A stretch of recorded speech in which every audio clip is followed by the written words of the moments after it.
Nos da mucho gusto recibir a todos ustedes que están sintonizando en este momento esta serie titulada Los Misterios de Dios, donde estamos profundizando y tratando de sacar de esta mina de piedras preciosas que es la Biblia, los tesoros escondidos. Como dice el rey Salomón, gloria de Dios es esconder un asunto y es nuestra responsabilidad sacarlo a la luz.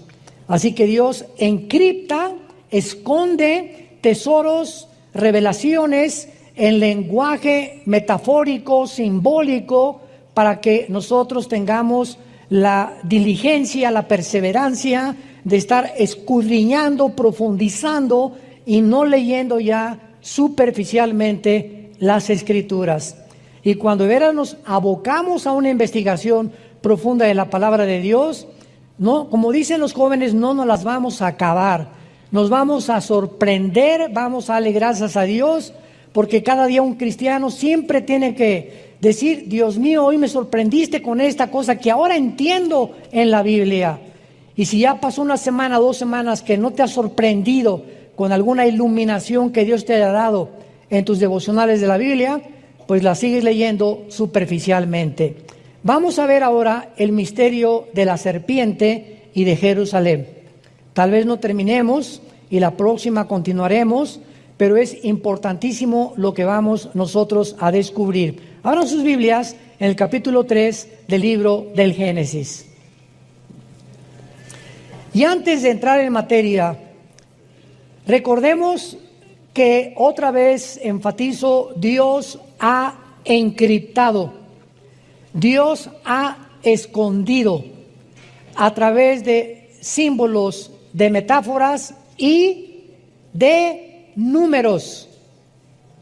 Porque hay un lenguaje de Dios en la numerología de la Biblia que se llama gematría, con G de gárgara. Gematría es la rama de la teología que estudia la numerología bíblica.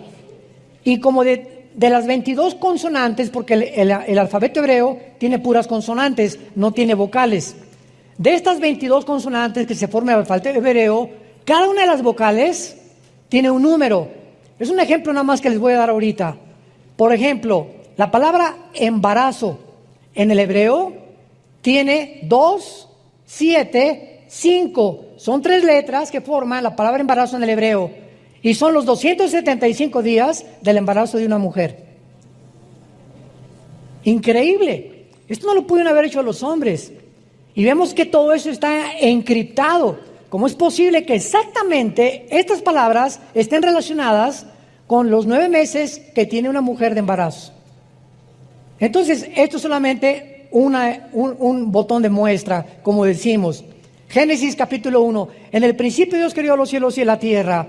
Bereshit ha Elohim asamayin aeretz. Son 7 en el hebreo, son 7 palabras, y la del medio es un menorá. 3 a la izquierda y 3 a la izquierda, y en medio el 7, que es Jesús. Porque 3 a la derecha y 3 a la izquierda del menorá es el número del hombre. Fuimos creados en el sexto día. Y cuando Jesús entra en nuestra vida, pasamos de la mundanalidad a la espiritualidad con Jesús. ¿Qué es lo que significa el menorá? Y es el símbolo de vida nueva para el mundo. Es un menorá, vida nueva para el mundo. Ustedes entienden por qué lo tenemos como símbolo también. Muy bien, estos solamente son botoncitos de muestra. para que de veras se agarren y digan: ah, caray, este está sabroso, ¿verdad? Qué rico está el postre. Muy bien, de la misma manera que esto es claro en el Antiguo y el Nuevo Testamento, en el Nuevo Testamento llega Jesucristo y comienza a hablar en parábolas. ¿Qué son las parábolas? Son comparaciones de cosas terrenales con espirituales o viceversa. Entonces Jesús comienza su ministerio. El sembrador, Mateo 13, salió a sembrar y una semilla cayó junto al camino, otra en espinas, otra en rocas y la cuarta dio fruto. Y la gente que lo escuchaba, ¿qué fue lo que escuchó? La tierra, semilla, un sembrador, espinas y piedras. Y no encontraron más que, qué bonito cuento. Y entonces agarró a los discípulos, después de que la gente no entendía, los llamó aparte y les dijo: a ustedes los que me siguen les es dado de conocer los misterios de Dios. Y entonces, aparte a ello, les explica: el sembrador es el que siembra la palabra de Dios, la semilla es la Biblia. El terreno es el corazón del hombre, los de junto al camino son los que cuando viene el diablo y no le entienden, se vea la palabra, los de espinos, etcétera, etcétera. Y él, detrás de un supuesto cuento o una historia, escondió los misterios del reino de Dios, para que hasta los granjeros, hasta los rancheros, cualquier indígena, no importa que no haya de la primaria, puedan entender los misterios escondidos en la Biblia si tienen a Cristo como su Señor. Y así llegamos a Apocalipsis también, que son puros símbolos, que las 7 estrellas, los 7 espíritus, las 7 cabezas, las 10 cuernos, etcétera, etcétera. Y todos estos símbolos están escondidos, pero representan verdades en el Antiguo Testamento. Entonces yo quiero estudiar Apocalipsis, necesito estudiar Daniel, Ezequiel y Zacarías principalmente, que me interpretan los cuernos y las cabezas y las bestias del Apocalipsis, porque la Biblia no es de interpretación privada. Entonces, abriendo la Biblia, encontramos en el capítulo 2 y en el capítulo 3 del Génesis lenguajes encriptados. Génesis 3: la serpiente era astuta más que todos los animales del campo que Jehová Dios había hecho, la cual dijo a la mujer: con que Dios os ha dicho, no comáis de todo árbol del huerto. Inmediatamente, lo primero que discernimos es que no podía ser una serpiente, sino que el mismo Nuevo Testamento, 2 Corintios 11, 2 al 3, les dice Pablo: temo que como la serpiente con su astucia engañó a Eva, vuestros sentidos sean extraviados de la sincera fidelidad de Cristo. Apocalipsis 12, 8 y 9, el dragón, la serpiente antigua que se llama Satanás. Entonces vemos que lo que aparece como un animal en el capítulo 3 del Génesis, sabemos que no era un animal. Una serpiente no camina, una serpiente no habla, y más que nada, una serpiente no razona. Y cuando vemos que una serpiente le está hablando a Eva, sabemos que la diferencia entre los animales y los seres humanos es que nosotros fuimos creados, a diferencia de los animales, con conciencia de que hay un Dios y de que podemos tener comunión con Dios. Los animales no pueden tener conciencia de Dios, no tienen conciencia de Dios, ni tampoco Dios se comunica a ellos. Son guiados por instintos. Entonces vemos que aquí un animal es usado por el Espíritu Santo para ilustrar a la serpiente. Y más adelante, cuando viene el juicio de Adán y Eva, le dice inmediatamente a la serpiente: vas a arrastrarte por tu pecho. O sea, una serpiente no necesita las piernas y las brazos que tenemos nosotros, ni las patas de los animales, porque el sistema muscular en el vientre hace que puedan caminar y enrollarse y transportarse. Y dice: y comerás el polvo todos los días de tu vida. A la serpiente, sabemos que las serpientes, si comen polvo, se mueren.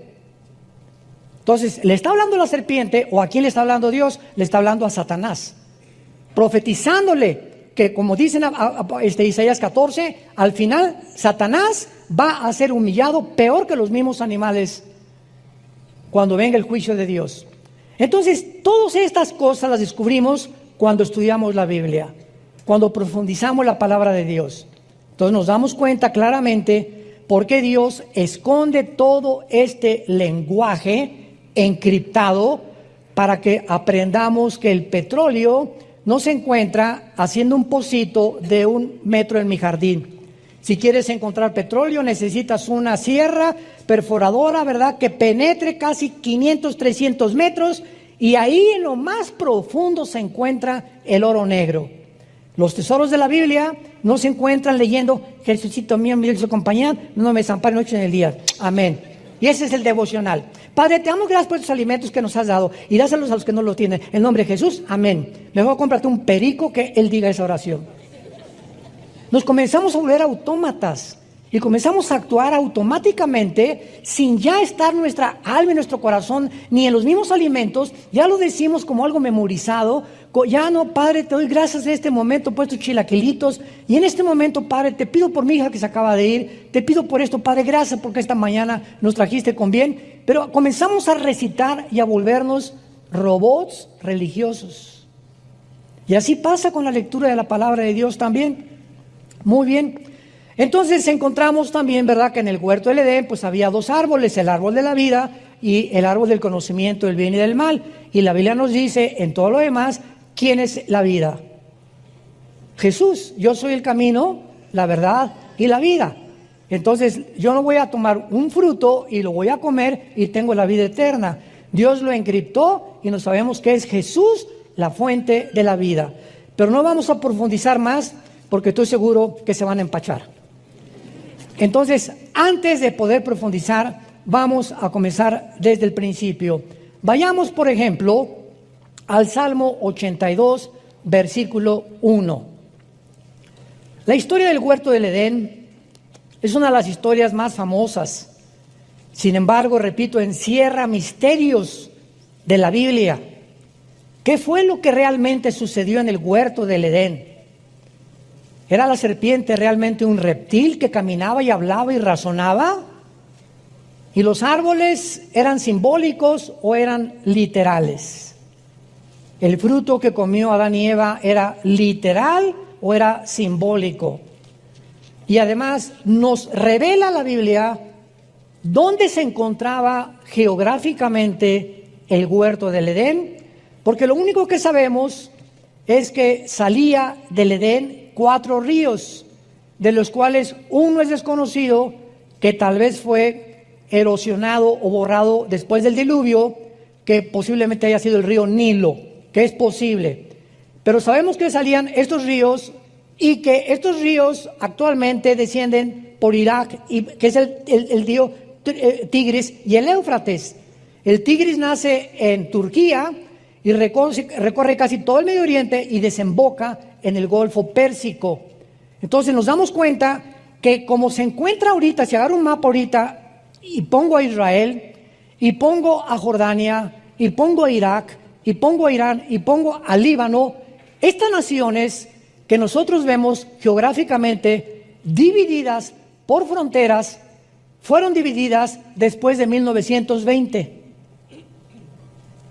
Antes de 1920, la división geográfica que tiene el Medio Oriente ahorita no existía. Y antiguamente Irak y Siria eran la misma nación.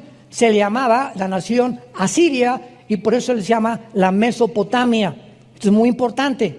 Llega 1922, los ingleses derrocan al imperio turco, al imperio otomano, que tenían el control del Medio Oriente. Los ingleses toman el control del Medio Oriente, viene la declaración Balfour de los ingleses, proporcionándoles a los judíos el derecho de regresar a la tierra, pero pasaron cientos de cosas que impidieron que regresaran, y entonces viene la Segunda Guerra Mundial. Hitler mata a 6 millones, y ante este espectáculo, ¿verdad?, nos damos cuenta que comienza el Medio Oriente a ser dividido, y todas las naciones que forman ahorita el Medio Oriente, de 1925 a 1950, 48, 50, fueron divididas por las Naciones Unidas.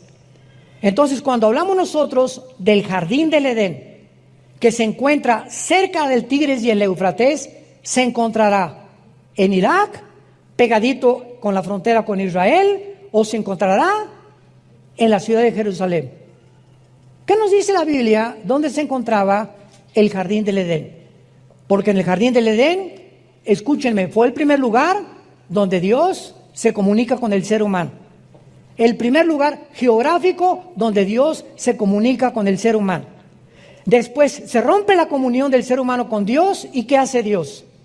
Dice en Éxodo 25, versículo 8, que Dios les ordena construir el tabernáculo. ¿Para qué? Para que esta comunión que se había roto en el jardín del Edén continuara a través del tabernáculo en el lugar santísimo, donde Dios escogió para morar mientras peregrinaban en el desierto. Después desaparece el tabernáculo y entonces viene el templo de Salomón. que fue el que destruyó antes de Herodes. Herodes lo vuelve a reconstruir otra vez, pero Dios siempre está buscando la manera de tener comunión con nosotros. Y si Dios comenzó en Jerusalén, que posiblemente, vamos a verlo, que Jerusalén tenía el huerto de Getsemaní, lo más seguro que el jardín del Edén se encontraba en el huerto de Getsemaní. Era el lugar donde Dios se encontró con su Hijo y donde fue crucificado, donde comenzó la humanidad y la comunión con Dios. Dios regresará otra vez al mismo lugar a habitar en medio de nosotros. Por lo que podemos asegurar y adelantarnos que es posible, pero tenemos que demostrarlo bíblicamente, porque no es de interpretación privada, que posiblemente el huerto del Edén se encontraba en la ciudad de Jerusalén. Pero antes, más sorpresas. ¿Ya se abrocharon el cinturón? Bueno, Salmo 81. Vamos a ir con calma, porque si no, como dije, decía mi abuelita, te empachaste. ¿Qué es el empacho, verdad? Cuando comemos demasiado y la digestión no se hace posible. ¿Y qué pasa cuando de repente una verdad nos es revelada por el Espíritu Santo y yo no estoy preparado desde antes a comenzar en una orquesta, una sinfónica, hay la obertura? Viene lo del medio y viene un clímax, tan al final, la sinfonía de Beethoven o la 10ª sinfonía de Beethoven, y viene el clímax. Imagínense que el director comenzara con el ¡pum! Con el clímax, no, ¿verdad? Sino que comienza la sinfónica, tararán, tararán, tararán, tararán, y nos va llevando los que aman la música clásica, y siempre en las oberturas y las sinfónicas hay un clímax, los músicos lo saben. Y así nos lleva Dios. No nos lleva Dios y nos dice a un niño de 3 años, ¿cuánto es la raíz cuadrada de 27? Y el niño, ¿el don? Apenas sabe multiplicar y dividir. Entonces, así es la Biblia. Cuando hablamos de muchas cosas demasiado profundas, que ya estamos grandecitos para aprenderlas, es cuando comenzamos a girar, y si no explicamos desde la A, la B, la C y la D, se empachan. No hay una palabra teológica para esto, más que se marean, o les cayó mal, o no han digerido espiritualmente lo que la Biblia dice. Romanos 82, Salmo 82. Dios está en la reunión, no oigo. No oigo. No tengan temor, dicen, no le saque. ¿Está en la reunión de qué? ¿Nunca te has preguntado eso? ¿Cuáles dioses? ¿Qué acaso Jehová, Dios, Deuteronomio 6, del 8 al 10, Shema Yisrael, Adonai Eloheinu, Adonai Echad, oye Israel, el Señor Dios, Jehová tu Dios, uno es? ¿Quién no es uno Dios?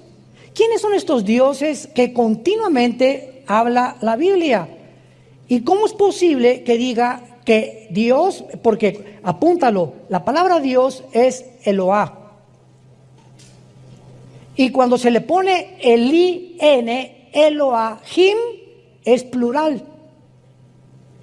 Entonces, aquí encontramos al Dios singular en medio de dioses. Y vamos a ver quiénes son estos dioses que la Biblia menciona, porque dice en medio de los dioses juzga, no dice juzgan. O sea, lo primero que encontramos es la palabra traducida a Dios o Dios es Elohim, que es una de las palabras más usadas en el Antiguo Testamento, porque en Éxodo 2:21-6 se traduce jueces. A muchos jueces se les decía dioses. Dioses paganos, Éxodo 18:11. A los ángeles muchas veces, Salmo 8, versículo 5, se tradujo Elohim, se les llama dioses. Y a hombres, en Éxodo 7:1, le dijo Dios a Moisés, Aarón me será Dios ante Faraón. Muy bien, ahora vamos a entender esto. Cuando nosotros hablamos y decimos, creo en Dios, no estamos diciendo nada, porque el diablo también cree. El diablo no es ateo. Una vez una señora me dijo, yo creo en Dios, y le pregunté inmediatamente, ¿en cuál? ¿Cómo que en cuál? Los hindúes tienen 6 millones de dioses.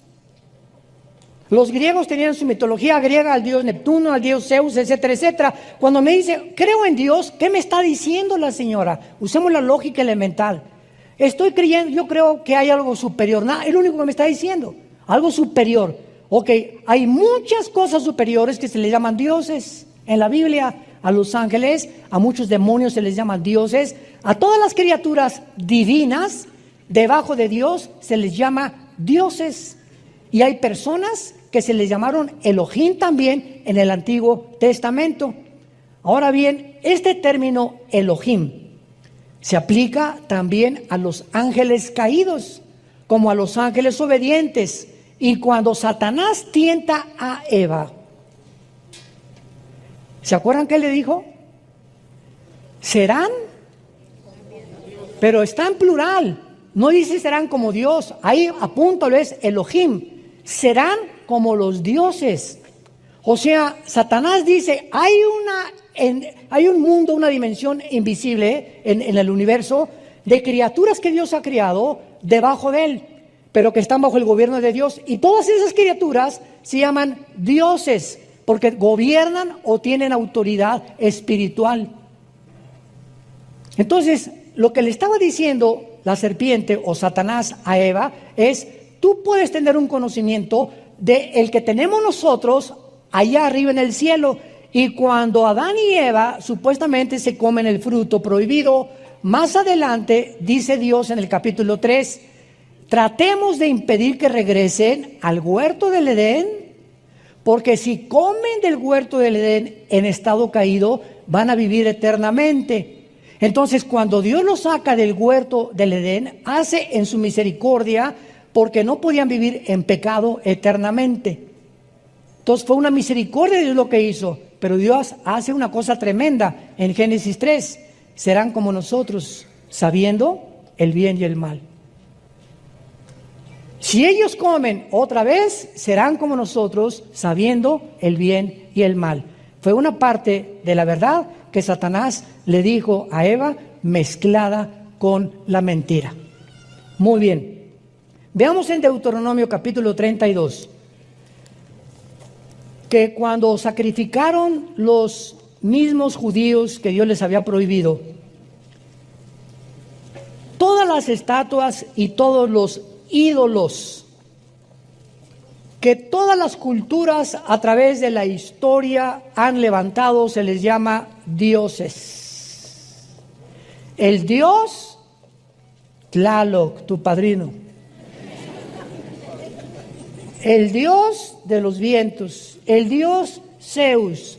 Al diablo se le conoce como un dios también. Entonces, cuando decimos Dios, ¿qué queramos decir? Un ser superior nada más.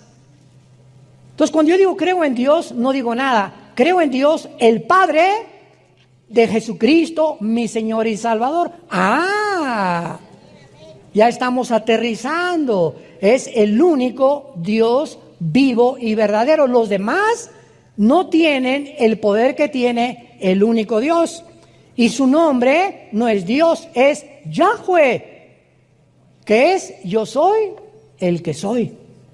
Ese es el nombre de Dios. No es Pancho, no es Miguel, no es Dios. Él es el Dios y Padre de Jesucristo, o el Padre de Abraham, de Isaac y de Jacob. Así aterrizamos y nos ponemos exactamente en la atmósfera adecuada para poder realmente entender la Biblia y a quién le estamos orando.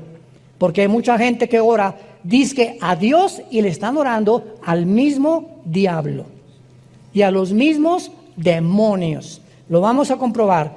Deuteronomio 32, versículo 17. Dice Moisés, sacrificaron a los demonios y no a Dios. A dioses, o sea, a los demonios, se le está llamando dioses.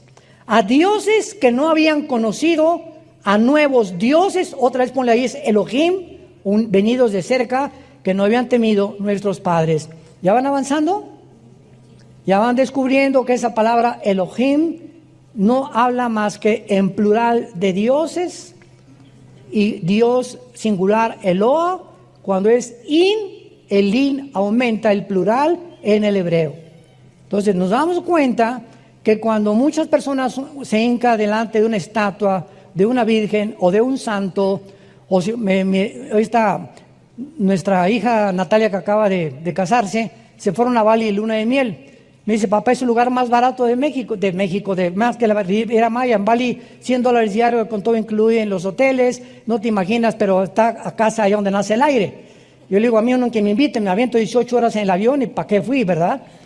Bueno, se fueron para allá. Y me decía, papá, no te imaginas la cantidad de templos que había por todos lados. Y diferentes estatuas, diferentes ídolos, y las, ¿cómo se llama? Las que ponen arriba de las iglesias también, y bueno, por todos lados, todos estos ídolos y todo Tlaloc, y a todo lo que el mundo le llama dioses o implica algo con lo sobrenatural, son demonios. Detrás de esas construcciones, que de alguna forma magnética atraen a esas personas a que los adoren. Entonces, al estarte inclinando detrás de una estatua, sin que tú lo sepas por tu ignorancia, estás adorando dioses espirituales, paganos, que la Biblia le llama demonios. Cuando la mujer samaritana se enfrentó con Cristo, ¿se acuerdan Juan 4? ¿Qué le dijo a la mujer samaritana? A ver, bueno, soy adúltera, parrandera y jugadora. Y tengo 5 maridos. Bien has dicho, y con el que vivía en Amaciato, pero era religiosa. Y a las 12 del día fue a sacar el agua, porque las mujeres prostitutas no podían ir a la hora en que las mujeres decentes recogían el agua, a las 8 a 10 de la mañana. Por eso se le encontró a las 12 del día. Y Cristo sabía, y tenía una cita Cristo para encontrarse con esta mujer exactamente en esa hora, donde las peores mujeres iban a recoger el agua, porque Él venía por las pecadoras, no venía por las que se creían sanas. Y la mujer le dijo samaritana a Jesús, es que mis padres adoraron en ese monte, y ustedes los judíos dicen que en Jerusalén.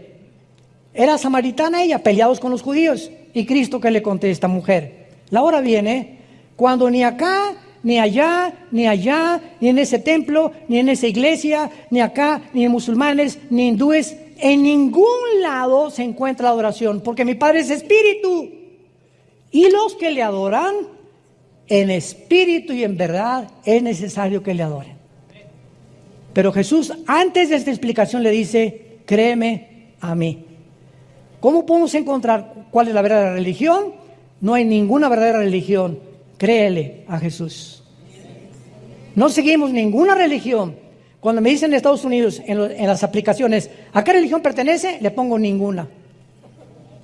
A ver, venga, ¿para qué oiga, pero usted es pastor, ¿cómo que no? Yo no soy religioso. El cristianismo no es una religión, señor. Discúlpeme, pero lamento su ignorancia. El cristianismo es una relación personal. Usted puede ser católico, remojado, bautizado, con viernes primero, hindú, etcétera, etcétera, e irse al infierno. La religión no salva a nadie. Jesús vino al mundo para invitarnos a que le abriéramos nuestro corazón y que nos quitara las vendas y guiarnos a la verdad. Y seguimos a un hombre llamado Jesucristo, que fue crucificado, enterrado y resucitado los 3 días. Él es nuestro Dios. Todos los demás son dioses falsos. Dice Santiago 2, los demonios también creen y tiemblan, pero nunca obedecen. Entonces ya vamos entendiendo y aclarando toda la terminología y todas las raíces etimológicas de las palabras, porque los medios de la televisión, los periódicos, los comentaristas, los entrevistadores, los supuestos politólogos, filósofos que hay en el mundo, no tienen ni idea de lo que es el cristianismo. Y siempre lo relacionan con que es una religión, por ignorar la Biblia, porque es lo que se ha transmitido por tradición desde hace mucho tiempo. Entonces, la frase nuevos dioses, Elohim, venidos de cerca, aquí en Deuteronomio 32, 17, se refiere a los ángeles caídos que vivían cerca de Dios y que ahora operan perversamente en el mundo. Ahora vayamos a Ezequiel capítulo 5, versículo 5. A mí me parte el corazón cuando alguien viene a la iglesia sin Biblia. Venir a la iglesia sin Biblia es como haber ido ayer al Estadio Azteca y ver a América Chivas sin pelota. ¿Verdad? Si vas a un partido de fútbol y no tienes pelota, pues ¿para qué juegas? Venir a la iglesia sin Biblia es lamentable. Ezequiel 5, versículo 5, tremendo. Así ha dicho Jehová el Señor. Ya vamos comenzando a bucear. Ya estamos como a 10 metros de profundidad.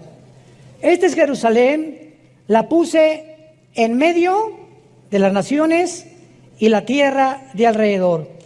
Apunta la palabra en medio en el hebreo. Es la palabra Tawech, como suena con T de tío, A-W-S-H, Tawech, y significa ombligo. Significa ombligo. La puse como el ombligo de las naciones. Es el centro de donde nosotros nacimos. ¿Qué es el ombligo? La parte física de mi anatomía que tenemos aquí, el agujerito que tenemos aquí, y con el cual estábamos conectados en la antigua vida, cuando estábamos en el líquido simniótico, ¿verdad?, de mamá. Ahí era lo único que nos conectaba. Y cuando nacemos a esta dimensión y salimos de la dimensión de la matriz de la mamá al mundo, lo primero que hacen es que cortar el cordón umbilical, que ya nos separa de la antigua vida a la nueva vida. Y cuando Dios le llama a Jerusalén el ombligo, está diciendo que desde ahí nació la ley, de ahí Dios vino a morir, ahí fue crucificado, ahí estuvo en el huerto del Edén, ahí fue donde el monte Moriah, Abraham iba a sacrificar a Isaac, ahí estuvo el templo de Jerusalén, el templo que está ahorita debajo de la cúpula de la mezquita de Omar, es el centro de todo. Y ahí en Jerusalén comienza la Tercera Guerra Mundial, y en Jerusalén Dios bajará de su tercer cielo a poner su trono en la tierra en Jerusalén. Es el lugar más santo que existe en toda la historia del ser humano. La ciudad más perseguida, más odiada, la más controvertida de todas las cosas,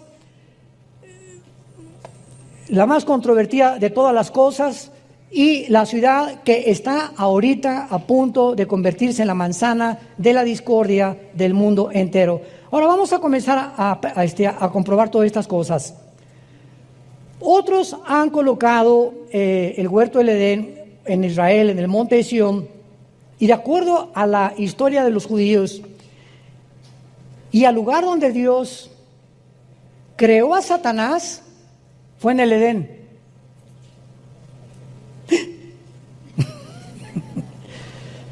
Ezequiel 28, denles una vuelta ahí nada más a las páginas, vayamos al capítulo 28 de Ezequiel.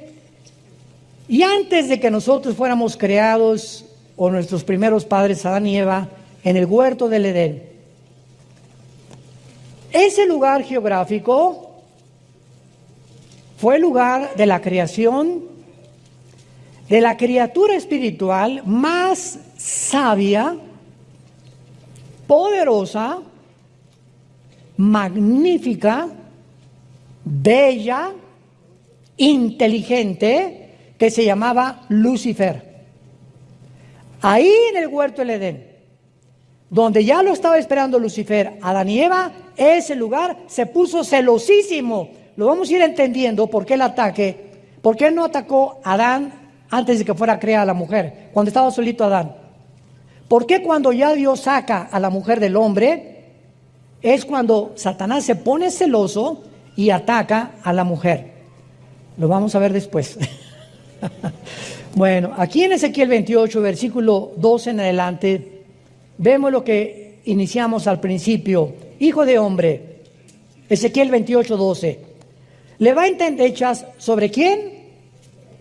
Vemos cómo en la Biblia Dios pone al frente reyes o personajes para mostrarnos que detrás de los reyes y de muchos gobernantes se encuentran poderes de las tinieblas manejándolos. Entonces podemos ver a un Hitler, o podemos ver un Saddam Hussein, un José Stalin, ¿verdad? El que tú me quieras mencionar, y vemos al ser humano y los psicólogos, los psiquiatras, Stalin, Hitler, personas sociópatas, esquizofrénicas, paranoicas, todos los adjetivos de la psiquiatría, etc. En él pero detrás de todos esos adjetivos que descomponen una personalidad o la convierten en un loco, se encuentran poderes de las tinieblas, de acuerdo a la Biblia, operando en ellos. ¿Y por qué esas personas se descompusieron mentalmente y comenzaron a manifestar una insanidad mental, a decir cosas y actuar de manera no coherente, ni lógica, ni racional? Eso no lo entiende la psicología ni la psiquiatría. Y entonces cuando un psiquiatra o un psicólogo, con el respeto que se merecen, trata de ubicar a un paranoico, a un esquizofrénico, a un sociópata, a un psicótico, a una conducta normal, no tienen la terapia para hacerlo más que con chochos, con químicos, Valium, Ecuanil, Prozac, pastillas tranquilizantes. Y tú vas a un hospital psiquiátrico y el 99.9% de todos los pacientes en todos los hospitales psiquiátricos del mundo los tienen drogados. Los tienen que manejar con químicos para poder controlarlos. Porque la condición mental en la que ellos se encuentran no es una condición mental física, es una condición espiritual. Y cuando alguien llega a desvariar o a comenzar a tener una condición de insanidad mental, a decir cosas sin sentido, incoherencias, contradictorias, cuando comenzamos a tener actitudes, en la mañana soy una persona con mi esposa, con mis jefes soy otra persona, en la iglesia tengo cara de San Clodomiro, y en la noche con mis hijos soy otra persona. Hay hombres que tienen 4 personalidades en un día. Se le llama desórdenes múltiples de la personalidad. ¿Y saben ustedes de dónde vienen estos desórdenes? ¿Por qué la persona no es íntegra? Yo soy lo mismo, tengo que ser en la iglesia el mismo, con mi esposa lo mismo, con mis hijos lo mismo, en mi trabajo lo mismo. Es lo que se llama integridad. Y la desintegridad es cuando se desintegra la personalidad. Y cuando venimos a Cristo, Él trata de que seamos íntegros de una sola pieza, porque eso nos da estabilidad mental. Cuando tratas de aparentar o poner una cara que no eres, porque con tus amigos, ja, ja, ja, y esto y el otro, y zapata, y pásamela el tequila, el otro, llegas a la iglesia, santo, santo, santo, y con tus hijos eres otro, y vas en el carro con tus hijos, y ves, pasa una muchacha guapa, y tus hijos ven como no la monitoreaste, casi la filmaste con los ojos. Dice, ¿ese es mi papá? ¿Ese es el que me lleva a la iglesia? A mi mamá le pone cara de que te amo, mi mamacito, mi periquito, y relincha como caballo bien alimentado en Chapultepec por las muchachas. Te comienzas a desintegrar. Muy bien. Para no profundizar más, dice aquí en Ezequiel 28:12, que Dios le dice a Ezequiel que mire al rey de Tiro. Pero inmediatamente vemos lo que le dice Dios a Ezequiel que le diga al rey de Tiro: tú eras el sello de la perfección. Esto no puede ser literal. ¿Se dan cuenta cómo comenzamos a descubrir qué es literal y qué simbólico es metafórico? No hay ningún rey de Tiro, ningún ser humano perfecto, más que Jesucristo. Tú eras el sello de la perfección, lleno de sabiduría y acabado de hermosura. Ya parecía que se parecía el rey de Tiro a Rambo. En Edén, en el huerto de Dios estuviste. Y en ese tiempo, Ezequiel, ya no existía el huerto de Dios ni el Edén. Conclusión, vamos bien. No está hablándole a un humano. Está hablándole a una entidad espiritual representado por un rey para podernos revelar de quién está hablando. Ahora acuérdense de una cosa. El huerto del Edén, Dios no creó, síganme con mucho cuidado, a Adán en el huerto del Edén.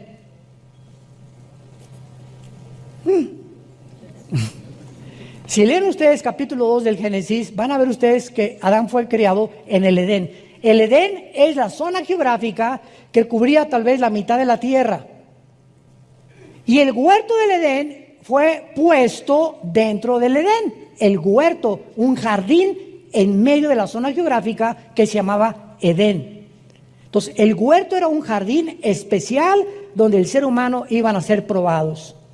Y Dios crea en el Edén a Adán, y ahí lo dicen en Génesis capítulo 2, y lo coloca en el huerto. La única que fue formada en el huerto fueron ustedes, las mujeres, en el paraíso de Dios. Con razón. Con razón nos traen como nos traen, ¿verdad? Hoy en la mañana se lo dije a mi esposita y me dijo, ay, qué bonita cosa me has dicho, con razón, ¿verdad? Le digo, con razón te amo tanto. Las mujeres fueron creadas en un paraíso, nosotros en el barro y en la tierra y en el lodo. Y ya que estábamos en Edén, de ahí fueron ustedes sacadas dentro de nosotros con otro cromosoma que nosotros no tenemos, que son los dos cromosomas X, y a Dios nos dejó el cromosoma Y genéticamente para hacernos completamente distintos. Pero esto es muy interesante, porque cuando venimos a la Biblia y encontramos en Edén, pero no solamente dice, sino que dice en el huerto de Dios, significa que no solamente estaba Lucifer en el Edén, sino que ahí estaba corroborando lo que Génesis 3 dice, en el huerto de Dios. La palabra huerto también se puede traducir como es la palabra Gan, G-A-N en el hebreo, Gan, y es jardín, también se puede traducir el jardín o el huerto de Dios. Pero vayamos más adelante. En Edén, en el huerto de Dios estuviste, está hablando de Lucifer. Ha sido la criatura, el querubín más perfecto, más sabio, más inteligente que Dios creó en el universo. Y vean lo que dice Dios, que Lucifer estaba vestido con piedras preciosas, cornerina, topacio, jaspe, crisólito, berilo, ónice, zafiro, carbunclo, esmeralda y oro. Cuando vemos las vestiduras del sumo sacerdote en el Antiguo Testamento, y cuando él entraba al lugar santísimo en el mes de septiembre, ahorita nos encontramos en el mes de septiembre-octubre en Tishri, ahorita es Rosh Hashanah, para los judíos, que es la fiesta de las trompetas. Muchos creen que en esta época es cuando Cristo viene del arrebatamiento. Muchos creen, no estoy seguro, puede ser o no puede ser, pero no sabemos eso, no podemos ser dogmáticos. Pero cuando el sacerdote entraba al lugar santísimo en este mes de Tishri, entraba con una fila de piedras preciosas, y son las piedras preciosas que usaba Satanás. Son exactamente las piedras que encontramos aquí también. ¿Qué nos habla esto? Que Satanás, antes de caer, no era su nombre. Satanás significa adversario, si lo quieres apuntar, en el hebreo Satán. La palabra diablo tampoco es su nombre.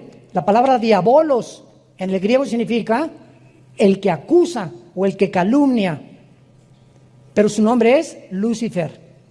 Ese es el nombre de Satanás y del diablo. Lucifer, los demás son títulos. Entonces, Lucifer, de acuerdo a la Biblia, era o ejercía una especie de sacerdocio en el cielo. Vamos a seguir leyendo. Todas estas cosas, dice la Biblia, esmeralda, los primores de tamboriles y flautas, estuvieron preparados para ti en el día de tu creación. Aquí la palabra creación es bara, de las tres palabras que hay, que significa de la nada. O sea, Lucifer apareció, jamás había existido, porque no es eterno, más que Dios. Versículo 14, querubín grande y protector. Lucifer es un querubín caído, no es un ángel caído, es un querubín caído. Tratemos de explicar. El rango más alto de los ángeles son los querubines. Podríamos llamarles un ejército, los generales de división. Los coroneles o los tenientes coroneles son los serafines. Y debajo de los serafines están los ángeles. Entonces, los ángeles significa malak, con K en el hebreo, mensajeros. Nada más. Nunca Dios ha mandado querubines más que en el huerto del Edén y en el tabernáculo, en el arca del propiciatorio, porque a los que Dios manda a la tierra son ángeles. Y uno de ellos, el más importante, es Gabriel. Entonces, los querubines es el rango más alto de las criaturas de Dios. No todos son ángeles. Los ángeles son los mensajeros, Los serafines están alrededor del trono de Dios, esos jamás han bajado a la tierra, y los querubines, más que Satanás, ha bajado al mundo algunas veces, como lo vamos a ver. Y se le llama protector. Pregunta, ¿a quién protegía querubín? ¿Se fijan? Cuando estudiamos la Biblia, comenzamos a preguntarnos, y no nada más así, tú querubín protector, te puse en el santo monte de Dios, estuviste, amén. ¿Por qué se le llama protector? ¿Había alguien a quien tenía que proteger? Lucifer, ¿te has preguntado eso? Vean ustedes cómo podemos descubrir los tesoros de la Biblia. Aun cuando Lucifer no había caído, existía en los ángeles la posibilidad de rebelarse contra Dios. La misma capacidad que tenía Adán y Eva, que fueron creados sin pecado, pero con la posibilidad de rebelarse contra Dios. O sea, los ángeles podían pecar. Adán y Eva podían pecar. Cristo, cuando fue tentado por el diablo, pregunta, ¿podía pecar? No, no podía pecar porque es Dios. Y él no fue tentado en su divinidad. Cristo no podía pecar. Entonces, cuando Dios lo enfrenta con Satanás a Cristo, no era para probar si él podía pecar, porque Dios sabía que no podía pecar, él era Dios, era su hijo, sino para demostrar que no podía pecar. Es como cuando un ingeniero hace un puente y lo inauguran y prueban el puente, no para ver si se va a caer, para demostrarle al mundo que el puente fue construido para que no se caiga. Entonces, Cristo no podía caer en tentación porque Él era Dios. Esto es muy importante en la teología, a los que estudian teología. Entonces, Satanás sí podía caer, y Adán y Eva sí podían caer, y cayeron. Entonces, Lucifer estaba cuidando que cuando hubiera una rebelión en el cielo, él protegiera a Dios. Y al que Dios crea para que lo protejan y cuiden el reino de Dios en el cielo, es el primero que se rebela y inicia la rebelión en contra de su Creador. Ahora entendemos por qué dice la Biblia en 2 de Pedro que a los ángeles no los perdonó Dios. Yo recuerdo, antes de ser cristiano, le platiqué a mi esposa también hace como una semana, que una de las cosas que más me impedían a mí ser cristianos es que a mí siempre me ha gustado pensar mucho y leer mucho desde niño. Y yo les preguntaba a los cristianos, a mi hermano y otros que me llegaron a Cristo después, ¿Dios es bueno? Sí. ¿Por qué no perdona a Satanás? ¿No es misericordioso Dios? ¿Por qué no lo perdona? Y no me contestaban. Y este hombre se llamaba Giovanni Papini. Es un libro que él escribió, Giovanni Papini, tratando de criticar y de juzgar así. ¿Y por qué, si Dios sabía que Lucifer se iba a rebelar, para qué lo creó? Y son preguntas que requieren respuestas y que las tenemos en la Biblia. Entonces, cuando Dios crea a los ángeles, no crea a una entidad espiritual o entidades robots. Tenían que tener la capacidad de elegir libremente. Y como ellos fueron creados cerca de Dios y vieron a Dios, a los que mucho se les da, mucho se les pide. Por haber vivido tan cerca de Dios, no los perdonó Dios. Los seres humanos, los cristianos, nunca, dice 1 de Pedro, hemos visto a Dios. Confiamos y creemos en aquel a quien hemos visto. Vivimos por fe. ¿Qué es la fe? La certeza de lo que se espera, la convicción de lo que no se ve. Si lo veo, ya no es fe. Si yo veo un paciente que se levanta en la silla de ruedas, voy a creer. No es cierto, porque la fe no es por la vista, la fe es por el oído. Romanos 10:17. Y entendemos por qué no perdonó Dios a los ángeles. Y cuando venga el infierno y el lago de fuego, ya no va a haber tampoco misericordia en el juicio final para los seres humanos, que Dios les brindó la oportunidad, como te la brinda en esta tarde, de venir a una cruz y que escojas la vida en lugar de la maldición, simplemente porque te encarcelaste en tu orgullo, en tus pecados, en tu dureza de tu corazón, y por ello serás responsable de las consecuencias de tus acciones y tus palabras en el día del juicio. Tú, querubín grande y protector, te puse en el santo monte de Dios. El santo monte de Dios es Jerusalén. Los rabinos judíos le llaman el monte del templo. porque Jerusalén está construida en una montaña. Cuando vayamos a Jerusalén el año que entra, vamos a ver todo eso geográficamente, con PowerPoint y todo. Va a ser un viaje maravilloso en junio del año pasado. Inscríbanse los que puedan ya desde ahorita. Va a ser un viaje, a lo mejor será el último que hagamos, no lo sabemos, ¿verdad? Pero es increíble cuando llegas a Jerusalén y aterrizas ahí en Tel Aviv, te bajas del avión, inmediatamente hay una atmósfera que no está ni en la Riviera Maya, ni en Acapulco, ni en Puerto Vallarta, ni en Bali, ni en Hawái, ni en ningún lado. Es una atmósfera que comienzas a sentir que estás en un lugar verdaderamente santo. Y aunque hay una religiosidad impresionante en Jerusalén, nos damos cuenta ahí cuando caminamos por la vía dolorosa, donde Cristo cargó la cruz, cuando llegamos al monte, donde fue enterrado Jesús, y al huerto de Getsemaní y todas esas cosas, sientes inmediatamente, de veras lloras. Hay una sensación en el aire que te hace llorar porque estamos conectados con Dios. Y toda la demás gente que llega y toda la demás religión es como si nada, como si fuera a Cancún, a Acapulco, o a Taxco, o a San Miguel Allende. Pero cuando eres hijo de Dios y estamos conectados con la dimensión espiritual de Dios, todo nos afecta porque sentimos inmediatamente que Dios nos está hablando en cada lugar donde vayamos a ir. Lo más importante de esto, para terminar, dice aquí en Ezequiel 28, y lo vamos a dejar de tarea para la próxima clase. Dice en el versículo 17, el pecado de Lucifer. Se enalteció tu corazón a causa de tu hermosura, corrompiste tu sabiduría a causa de tu esplendor. Te arrojaré por tierra, delante de los reyes te pondré para que miren en ti. Por favor, pongan atención. Versículo 18, con la multitud de tus maldades y con la iniquidad de tus contrataciones. La palabra reculá en el hebreo, que se tradujo contrataciones, es comercio o tráfico. Aguántense. Traficaste, profanaste, y esta palabra chalal, C-H-A-L-A-L, chalal, significa violar. Y se usa en el Antiguo Testamento sexualmente. Traficaste y violaste. ¿Qué violó Satanás ahí arriba, Lucifer? ¿Con quién traficó? ¿Es posible que haya un tipo de reproducción de los ángeles? ¿Por qué dice en Génesis capítulo 3:15, tu semilla?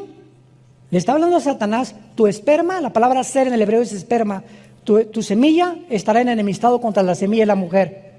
Y nace Caín, y Caín no aparece en la genealogía de Lucas ni de Mateo como hijo de Adán. Desaparece el mapa Caín. ¿Habrá sido realmente, como dice 1 Juan 3, era hijo del maligno, Caín? De alguna manera traía la semilla de él. Y nuestra naturaleza que heredamos pecaminosa, ¿de dónde vino? Porque se transmite genéticamente por la sangre el pecado. Cuando nace un niño, no le dice Dios, ahora póngale pecado. No, los padres transmiten a sus hijos. Los 23 cromosomas míos y los de mi esposa forman el cigote, 46 cromosomas, y ahí está el ser humano completito y bien pecadorcito. Como dice David en el Salmo 51, en pecado me engendró mi mamá. Entonces, cuando comenzamos a profundizar todo esto, nos damos cuenta que en Génesis 6 los ángeles se metieron con las mujeres y produjeron gigantes. ¿Qué pasó en Génesis 6? ¿Alguna problema o algún experimento genético que hicieron con las mujeres? Y Judas, antes de Apocalipsis, la epístola de Judas dice que los ángeles, igual que los sodomitas, se fueron en pecados fornicando, igual que los sodomitas. Fornicando los ángeles. Oiga, hermano, pero acuérdense de Mateo 22. ¿Qué dice Mateo 22?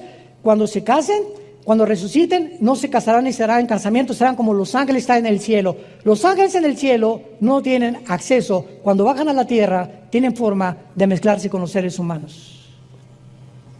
Y producir engendros, y producir fenómenos o mutaciones genéticas. Niños que nacen con 2 cabezas, niños que nacen descerebrados. La mayor parte de las veces es un problema de drogas durante el embarazo, o de que algún antepasado estuvo en la brujería, pero encontramos que se transmite todo genéticamente. Todo tiene un origen. El origen de los árboles, ¿qué es? Una semilla. Ese árbol inmenso estaba concentrado, el volumen de eso en una semilla. Nosotros, ¿cuál fue nuestro origen? Un esperma de mi papá. En un esperma de mi papá, el óvulo de mi mamá, ahí se juntaron, ahí estabas tú y ahí estaba yo. Y míranos ahora. Cerebro, orejas, oídos, páncreas, hígado, sistema cardiovascular, gastrointestinal, piel, millones de células, de cromosomas, etcétera, etcétera. Todo en una semilla. Seguiremos estudiando.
Break free of history, this train is racing straight.